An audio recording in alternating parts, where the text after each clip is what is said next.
Quadratic equation को graphically कैसे solve किया जाता है हम आज की वीडियो में देखेंगे।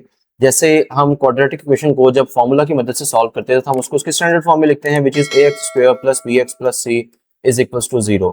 इसी तरह से जब हम ग्राफिकली किसी भी क्वाड्रेटिक इक्वेशन को सॉल्व करेंगे तो हम उसको उसकी वर्टेक्स फॉर्म में लिखेंगे। वर्टेक्स फॉर्म क्या होती है? a into x minus H का होल स्क्वायर प्लस के। इसका मतलब है हमारे पास जो भी क्वाड्रेटिक इक्वेशन होगी हम उसको इस वर्टेक्स फॉर्म में लिखेंगे और उसके बाद हम उसको सॉल्व करेंगे।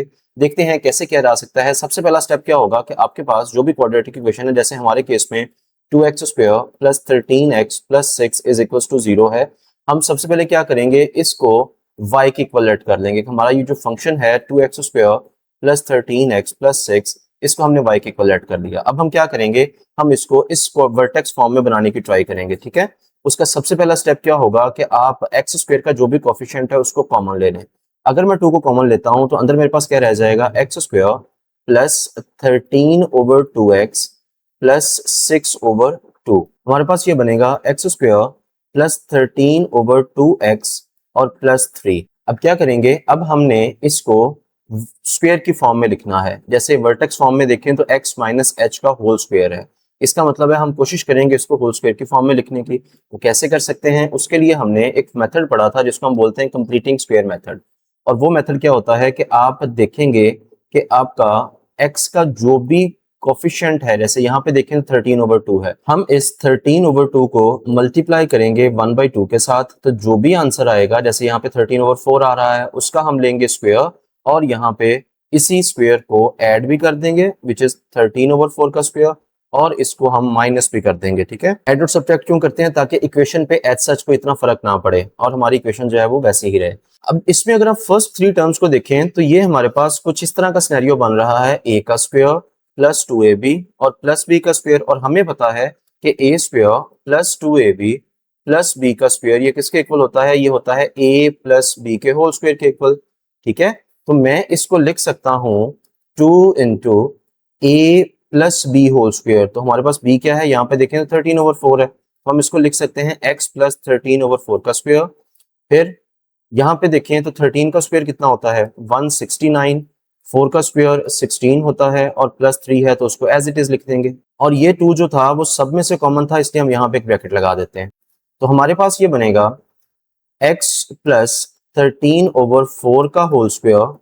इसी तरह से यहाँ पे देखें तो 3 के डिनोमिनेटर में 1 लिखा हुआ है, तो हम क्या करेंगे, इनका एलसीएम लेंगे। 16 और 1 का एलसीएम लेंगे तो वो 16 ही आएगा।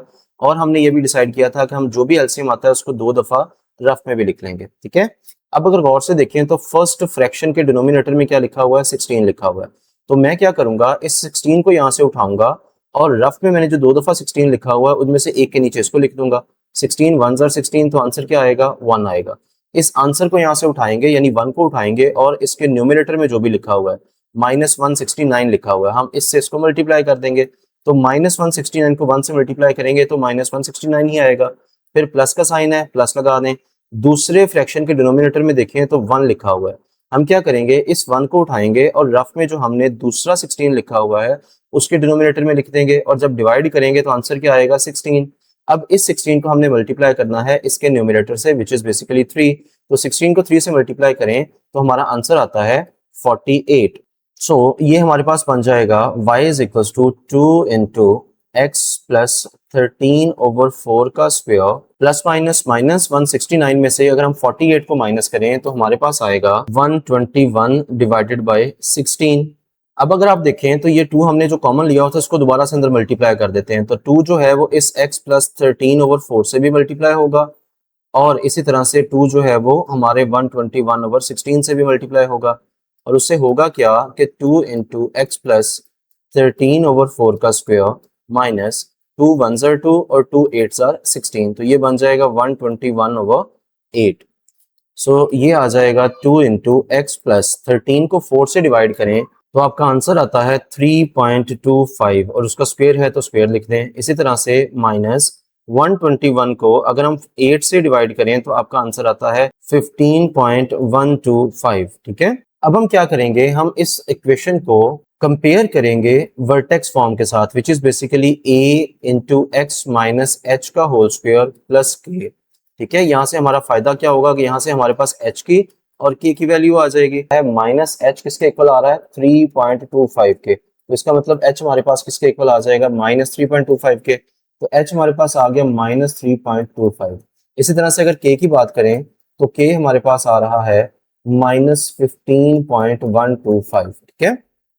सो एच और के फाइंड करने का हमें क्या फायदा होगा कि ये बेसिकली आपका वर्टेक्स होगा कि जब हम क्वाड्रेटिक इक्वेशन का ग्राफ ड्रॉ करते हैं तो उसका जो वर्टेक्स होता है वो एच कॉमा के पे होता है, which is basically 3.25 comma minus 15.125, ठीक है। सो हमारे पास वर्टेक्स आ गया है। अब हम क्या करेंगे, हम एक्स और वाई की कुछ वैल्यूज फाइंड करेंगे और उसके बाद हम ग्राफ प्लॉट करेंगे और देखेंगे कि हमारे क्वाड्रेटिक इक्वेशन का जो ग्राफ है वो कैसा बन रहा है। इसके लिए हम क्या करेंगे, हम एक टेबल ड्रॉ करते हैं जिसमें एक्स और वाई की कुछ वैल्यूज लेंगे और उन्हीं वैल्यूज को हम यूज करेंगे अपना ग्राफ प्लॉट करने के लिए। यहाँ पे हम एक्स की वैल्यूज ले लेंगे और उसके अगेंस्ट जो वाई की वैल्यूज आएंगे हम यहाँ पे लिख लेंगे, ठीक है। एक चीज जो आपने करनी है कि यहाँ पे हमें कुछ पॉइंट चाहिए, आप कोशिश करें कि जो आपका वर्टेक्स है हम एक पॉइंट उसी को कंसीडर करें। वर्टेक्स में देखें तो जब x की वैल्यू आपके पास माइनस 3.25 है उस टाइम पे y की वैल्यू क्या आ रही है माइनस 15.125, ठीक है। तो हम इसको कोशिश करेंगे सेंटर में कहीं पे लिख लें, यहाँ पे इसको लिख लेते हैं माइनस 3.25। जब x माइनस 3.25 है उस टाइम पे y हमारे पास कितना है माइनस 15.125, ठीक है। अब क्या करेंगे, हम इससे ऊपर की साइड पे भी कुछ वैल्यूज लेंगे और इससे नीचे की साइड पे भी x की कुछ वैल्यूज लेंगे और उसके अगेंस्ट देखेंगे कि आपकी y की वैल्यूज क्या आ रही है। वो कैसे फाइंड करेंगे, यहाँ पे अगर आप गौर से देखें तो ये जो हमारा फंक्शन था y is equal to 2 into x plus 3.25 का स्क्वायर माइनस 15.125, इसमें हमारे पास y की कुछ वैल्यूज आना शुरू हो जाएंगे, ठीक है। सपोज करें हम दो का डिफरेंस लेते हैं, माइनस 3.5 से अगर 2 डिजिट पीछे जाएंगे तो ये आएगा माइनस 5.25, ठीक है। तो अगर मैं यहाँ पे x की जगह पे माइनस 5.25 पुट करता हूँ तो उसको सॉल्व करके देखते हैं हमारा आंसर क्या आएगा। अगर आप यहाँ पे देखें तो माइनस 5.25 है और प्लस 3.25 है, तो प्लस माइनस माइनस 5.25 में से 3.25 को माइनस करेंगे तो आंसर आएगा -2, तो ये आ जाएगा -2 का स्क्वायर माइनस 15.125, ठीक है। सो 2 इंटू 2 का स्क्वायर क्या होता है 4 होता है माइनस 15.125, तो ये आ जाएगा 8 माइनस 15.125। अगर हम 15.125 में से 8 को माइनस करें तो आपके पास जो आंसर आता है वो है -7.125, ठीक है। सो इसका मतलब है कि जब हमारे पास x की वैल्यू माइनस 5.25 थी उस टाइम पे हमारी y की वैल्यू क्या आई -7.125। इसी तरह से हम कुछ और वैल्यूज x की सपोज करेंगे और यहाँ पे उसको पुट करके y की वैल्यूज फाइंड कर लेंगे, ठीक है। तो चलिए नेक्स्ट वैल्यू की अगर बात करें तो सपोज करें मैं यहाँ पे वैल्यू लेता हूँ -6.25। यहाँ पे उसको पुट करके देखते हैं कि अगर x की वैल्यू मेरे पास -6.25 हो तो तब हमारे पास y का क्या आंसर आएगा, ठीक है। प्लस माइनस माइनस 6.25 में से 3.25 को माइनस करेंगे तो हमारा आंसर आएगा -3, तो ये -3 का स्क्वायर बन जाएगा माइनस 15.125। तो y मेरे पास बनेगा 2 इंटू 3 का स्क्वायर 9 होता है माइनस 15.125, तो ये बन जाएगा 18 माइनस 15.125। सो अगर हम 18 में से 15.125 को माइनस करें तो हमारे पास जो आंसर आएगा वो आता है 2.875। चलें x की कोई एक और वैल्यू यहाँ से लेते हैं और उसके अगेंस्ट देखते हैं y की वैल्यू क्या आ रही है। अगर मैं x की वैल्यू लेता हूँ -7.25 तो देखते हैं तब हमारा आंसर क्या आएगा y का। सो ये बनेगा -7.25 प्लस 3.25 का स्क्वायर माइनस 15.125। तो यहाँ पे देखें तो प्लस माइनस माइनस 7.25 में से हम 3.25 को माइनस करेंगे तो हमारे पास जो आंसर आएगा वो आएगा 4, ठीक है, माइनस 15.125। सो अगर हम इसको सॉल्व करें तो 4 का स्क्वायर 16 होता है माइनस 15.125 आ जाएगा, 16 2 जार 32 माइनस 15.125। तो 32 में से अगर हम 15.125 को माइनस करें तो आपके पास जो आंसर आएगा वो आता है 16.875। सो यहाँ पे हमारे पास आ जाएगा 16.875। अब जैसे हमने -3.25 से पहले कुछ वैल्यूज ली थी, सेम हम -3.2 के बाद कुछ वैल्यूज लेते हैं। सो हमने 2 का डिफरेंस लिया था स्टार्ट में, तो हम यहाँ पे भी 2 का डिफरेंस लेते हैं तो यहाँ पे आ जाएगा -1.25। इसका मतलब है x की वैल्यू अगर मेरे पास -1.25 है तो देन हम देखेंगे कि आपकी y की वैल्यू क्या आएगी, ठीक है। तो चलें इसको सॉल्व करते हैं। इसमें अगर देखें तो प्लस माइनस माइनस 3.25 में से 1.25 को माइनस करेंगे तो आपका आंसर आएगा 2, so minus 15.125 as it is आ जाएगा। 2 का स्क्वायर 4 होता है, 4 को 2 से मल्टीप्लाई करेंगे तो 8 आ जाएगा माइनस 15.125। तो अगर हम -15.125 में +8 करें तो आपके पास जो आंसर आएगा वो आएगा -7.125। तो मैं यहाँ पे लिख देता हूँ -7.125। चलें x की एक और वैल्यू लेते हैं। सपोज करें मैं ले लेता हूँ -0.25। x की जगह पे -0.25 को पुट करता हूँ तो देखते हैं हमारा आंसर क्या आएगा। ठीक है, बाकी चीजें एज इट इज आ जाएंगी। तो ये बनेगा प्लस माइनस माइनस 3.25 में से 0.25 को माइनस करेंगे तो आंसर आएगा 3 और -15.125 एज इट इज आ जाएगा। 3 का स्क्वायर 9 होता है, 9 को 2 से मल्टीप्लाई करें तो 18 आता है। 18 में से 15.125 को अगर हम माइनस करें तो हमारा आंसर आएगा 2.875। ठीक है, तो मैं यहाँ पे लिख सकता हूँ कि जब x की वैल्यू मेरे पास -0.25 थी उस टाइम पे हमारा y का आंसर क्या आया है 2.875। ठीक है, सो अगर हम अगेन 1 का डिफरेंस लें तो हमारे पास नेक्स्ट जो x की वैल्यू बनेगी वो बनेगी 0.75। ठीक है, तो अगर मैं x को 0.75 पुट करता हूं तो देखते हैं कि हमारे पास जो y है उसका आंसर क्या आएगा। यहाँ पे अगर पुट करें 0.75 प्लस 3.25 इसका स्क्वायर -15.125 तो ये बनेगा 2 इंटू 4 का स्क्वायर -15.125।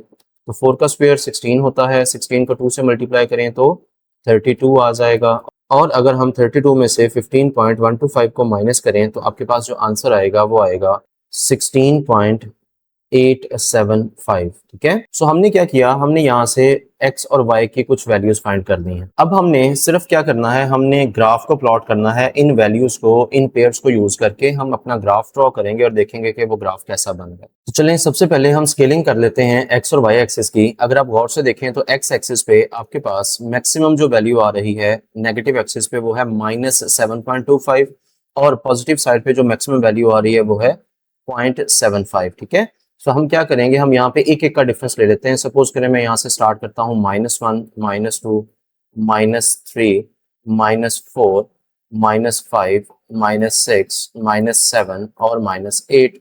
इसी तरह से पॉजिटिव एक्सिस की बात करें तो +1 और +2। अगर आप y एक्सिस की बात करें तो y एक्सिस पे मैक्सिमम हमारी वैल्यू जो पॉजिटिव एक्सिस पे जा रही है वो 18.75 है और मिनिमम वैल्यू कितनी है y एक्सिस पे, वो है -15.125। ठीक है, तो हम इसकी स्केलिंग कैसे करेंगे, जो ज्यादा सूटेबल है मेरे ख्याल से दो का डिफरेंस लेना चाहिए। 2, 4, 6, 8, 10, 12, 14 और 16। इसी तरह से नेगेटिव एक्सिस पे आए तो ये -2, -4, -6, -8, -10, -12, -13 और -14 आ जाएगा और यहाँ पे -16 भी आएगा। ठीक है, तो चलें इन पॉइंट्स को ग्राफ पे प्लॉट करके देखते हैं कि हमारे पॉइंट्स ये कहाँ पे बनेंगे। हम कहाँ से स्टार्ट करेंगे, हम वर्टेक्स से स्टार्ट करेंगे विच इज -3.25 और y एक्सिस पे उस टाइम पे वैल्यू कितनी है -15.125। तो सबसे पहले देखते हैं कि x एक्सिस पे हमारा -3.25 कहाँ पे एग्जिस्ट कर रहा है। अगर आप थोड़ा सा गौर करें तो हमें -3.25 चाहिए। ये -3 और -4 का सेंटर क्या बनेगा 3.5 और उसका सेंटर क्या बनेगा 3.25 बन जाएगा। इसका मतलब -3.25 यहाँ पर एग्जिस्ट करेगा। y एक्सिस पे वैल्यू कितनी होनी चाहिए -15.125, वो कहाँ पे होगा, अगर हम यहाँ पे y एक्सिस पे आए नेगेटिव एक्सिस पे तो ये -16 और -14 के दरमियान में -15 होगा और उससे थोड़ा सा नीचे -15.125 आ जाएगा। सो हमारा ये जो पॉइंट बनेगा वो हम अगर यहाँ पे स्केल रख के देखें तो हमारा ये पॉइंट कहाँ पे बन रहा है, ये ऑलमोस्ट यहाँ पे बन जाएगा। ठीक है, अब नेक्स्ट पॉइंट की अगर बात करें तो वो है -5.25 और उस पे y एक्सिस पे वैल्यू हमारे पास है -7.125। ठीक है, तो सबसे पहले x एक्सिस को लोकेट करते हैं। -5.25 कहाँ पे होगा, ये -5 है और -5 और -6 का सेंटर क्या बनेगा -5.5 और उसका सेंटर क्या बनेगा -5.25। ठीक है, सो हम अपना स्केल कहाँ पे रखेंगे, इस -5.25 पे। अच्छा, इस टाइम पे y एक्सिस की अगर बात करें तो y एक्सिस पे हमारे पास वैल्यू कितनी होनी चाहिए -7.125। वो कहाँ पे बनेगा, अगर हम -6 और -8 का सेंटर करें तो ये -7 बनेगा और -7 से थोड़ा सा नीचे ऑलमोस्ट यहाँ पे आपका -7.125 बन रहा होगा। ठीक है, हमारा ये पॉइंट कहाँ पे बनेगा, ये ऑलमोस्ट हमारा बनेगा यहाँ पे। इसी तरह से अगर हम नेक्स्ट पॉइंट की बात करें तो -6.25 x की वैल्यू है और उस टाइम पे y की वैल्यू कितनी है 2.875। ठीक है, तो देखते हैं कहाँ पे बनता है। -6.25 कहाँ पे बनेगा, ऑलमोस्ट यहाँ पे बनेगा, -6 से थोड़ा सा आगे। ठीक है, और इस टाइम पे y पे हमारी वैल्यू कितनी है, वो है 2.875। ये 2 है और 2 से थोड़ा सा ऊपर ले जाएं तो ये 2.875 बन जाएगा ऑलमोस्ट यहाँ पे। इसका मतलब है ये पॉइंट हमारा कहाँ पे बनेगा, ये हमारा बनेगा ऑलमोस्ट यहाँ पे। नेक्स्ट पॉइंट की बात करें तो वो है -7.25 x एक्सिस पे, वो कहाँ पे बन रहा होगा, ऑलमोस्ट यहाँ पे बनेगा। इस टाइम पे y एक्सिस पे वैल्यू कितनी है 16.875, ये हमारा 16 है और 16.875 यहाँ पे ऑलमोस्ट बन रहा होगा। अगर हम यहाँ पे स्केल को रखते हैं तो हमारा ये पॉइंट ऑलमोस्ट यहाँ पे बन रहा है, ठीक है, इस पॉइंट पे। तो हम यहाँ पे इसको मार्क कर देते हैं। सेम अगर हम वर्टेक्स से नीचे वाली साइड पे जाएं तो हमारे पास x की वैल्यू कितनी है, -1.25। देखते हैं वो कहाँ पे आती है। -1.25 कहाँ पे होगा, ये यहाँ पर होगा -1.25, ठीक है। इस टाइम पे हमारे पास y एक्सिस पे वैल्यू कितनी है, -7.125। तो y एक्सिस हमारा किधर है, वो ये नीचे वाला y एक्सिस है, नेगेटिव एक्सिस। तो यहाँ पे अगर -6 और -8 का सेंटर करें तो यहाँ पे -7 बनता है। इससे थोड़ा सा नीचे जाएं तो -7.125 बन जाएगा, ठीक है। तो ये हमारा पॉइंट कहाँ पे बनेगा, ये ऑलमोस्ट हमारा बन रहा है यहाँ पे, ठीक है। इसी तरह से नेक्स्ट पॉइंट की बात करें तो वो है -0.25 और वहां पे y एक्सिस की वैल्यू कितनी है, वो है 2.875। -0.25 किधर है, -0.25 यहाँ पे बनेगा और इस पे y एक्सिस पे हमारी वैल्यू कितनी है, 2.875। 2.875 किधर है, यहाँ पे बन रहा है। तो इसका मतलब है हमारा ये जो पॉइंट बनेगा वो ऑलमोस्ट कहाँ पे बन रहा है, यहाँ पे बनेगा, ठीक है।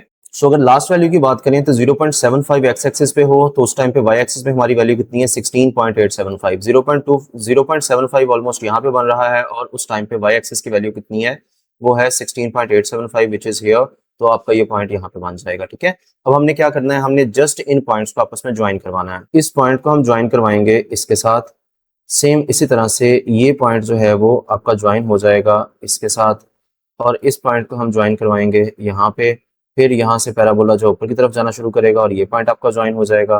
फिर इन दोनों पॉइंट्स को आपस में ज्वाइन करवाएंगे और इसी तरह से इन दोनों पॉइंट्स को भी आपस में ज्वाइन करवाएंगे। अगर आप थोड़ा सा गौर से देखें तो आपका ये पैराबोला है वही यू शेप बन रहा है। और हमें पता है कि जब भी हमारे एक्स स्क्वायर के साथ जो कोफिशिएंट होता है अगर वो पॉजिटिव है तो आपका पैराबोला हमेशा यू शेप का बनेगा, जैसे यहाँ पे बना। लेकिन हमारा काम ये नहीं था, हमारा काम ये था कि हमने सोल्यूशन सेट फाइंड करना है इस इक्वेशन का, मतलब एक्स की दो वैल्यूज फाइंड करनी है। अगर आप थोड़ा सा गौर से देखें तो यहाँ पे एक्स एक्सिस को हमारी जो कर्व है ये कहाँ पे कट कर रही है, इंटरसेक्ट कर रही है। कि एक तो यहाँ पे इंटरसेक्ट कर रही है और दूसरी यहाँ पे इंटरसेक्ट कर रही है। तो देखते हैं ये वैल्यूज कौन कौन सी बनती हैं। अगर आप थोड़ा सा गौर से देखें तो ये ऑलमोस्ट हमारे पास -6 बन रहा है और ये जो वैल्यू बन रही है वो -1 और 0 के दरमियान है। तो ये ऑलमोस्ट कितनी बन जाएगी, -0.5 बन जाएगी, ठीक है। और यही आपका आंसर भी है। होपफुली आपको चीजों की समझ आ रही होगी। अगर फिर भी किसी किस्म का इशू है, कोई मसला है, तो आप मुझसे कमेंट्स में उसको क्लियर कर सकते हैं। Thank you.